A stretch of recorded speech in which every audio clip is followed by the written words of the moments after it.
عبرانیوں کے نام پولس رسول کا خط اور اس کا 9واں باب جو 28 آیات پر مشتمل ہے۔ غرض پہلے عہد میں بھی عبادت کے احکام تھے اور ایسا مقدس جو دنیاوی تھا، یعنی ایک خیمہ بنایا گیا تھا۔ اگلے میں چراغدان اور میز اور نظر کی روٹیاں تھیں اور اسے پاک مکان کہتے ہیں، اور دوسرے پردے کے پیچھے وہ خیمہ تھا جسے پاک ترین کہتے ہیں۔ اس میں سونے کا عود سوز اور چاروں طرف سونے سے منڈھا ہوا عہد کا صندوق تھا۔ اس میں من سے بھرا ہوا ایک سونے کا مرتبان اور پھولا پھلا ہوا ہارون کا عصا اور عہد کی تختیاں تھیں، اور اس کے اوپر جلال کے کروبی تھے جو کفارہ گاہ پر سایہ کرتے تھے۔ ان باتوں کے مفصل بیان کرنے کا یہ موقع نہیں۔ جب یہ چیزیں اس طرح بن چکیں تو پہلے خیمے میں تو کاہن ہر وقت داخل ہوتے اور عبادت کا کام انجام دیتے ہیں، مگر دوسرے میں صرف سردار کاہن ہی سال بھر میں ایک بار جاتا ہے، اور بغیر خون کے نہیں جاتا، جسے اپنے واسطے اور امت کی بھول چوک کے واسطے گزرانتا ہے۔ اس سے روح القدس کا یہ اشارہ ہے کہ جب تک پہلا خیمہ کھڑا ہے، پاک مکان کی راہ تیار نہیں ہوئی۔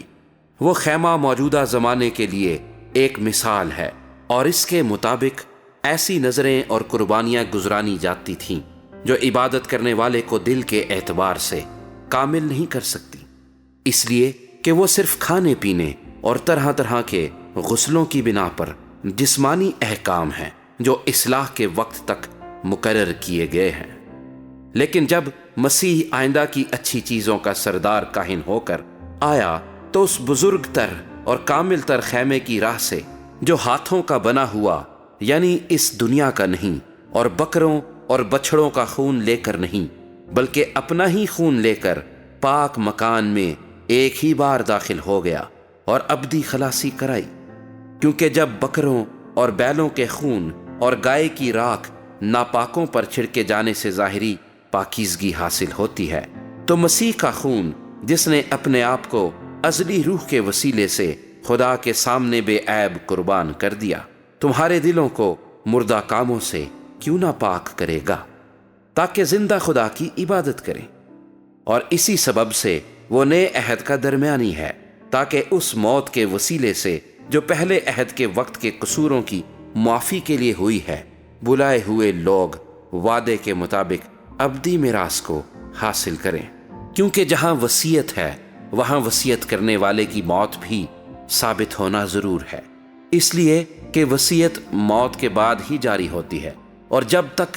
وصیت کرنے والا زندہ رہتا ہے اس کا اجرا نہیں ہوتا۔ اسی لیے پہلا عہد بھی بغیر خون کے نہیں باندھا گیا۔ چنانچہ جب موسیٰ تمام امت کو شریعت کا ہر ایک حکم سنا چکا تو بچھڑوں اور بکروں کا خون لے کر پانی اور لال اون اور زوفا کے ساتھ اس کتاب اور تمام امت پر چھڑک دیا، اور کہا کہ یہ اس عہد کا خون ہے جس کا حکم خدا نے تمہارے لیے دیا ہے۔ اور اسی طرح اس نے خیمہ اور عبادت کی تمام چیزوں پر خون چھڑکا، اور تقریباً سب چیزیں شریعت کے مطابق خون سے پاک کی جاتی ہیں، اور بغیر خون بہائے معافی نہیں ہوتی۔ پس ضرور تھا کہ آسمانی چیزوں کی نقلیں تو ان کے وسیلے سے پاک کی جائیں، مگر خود آسمانی چیزیں ان سے بہتر قربانیوں کے وسیلے سے، کیونکہ مسیح اس ہاتھ کے بنائے ہوئے پاک مکان میں داخل نہیں ہوا جو حقیقی پاک مکان کا نمونہ ہے، بلکہ آسمان ہی میں داخل ہوا تاکہ اب خدا کے روبرو ہماری خاطر حاضر ہو۔ یہ نہیں کہ وہ اپنے آپ کو بار بار قربان کرے، جس طرح سردار کاہن پاک مکان میں ہر سال دوسرے کا خون لے کر جاتا ہے، ورنہ بنائے عالم سے لے کر اس کو بار بار دکھ اٹھانا ضرور ہوتا، مگر اب زمانوں کے آخر میں ایک بار ظاہر ہوا تاکہ اپنے آپ کو قربان کرنے سے گناہ کو مٹا دے۔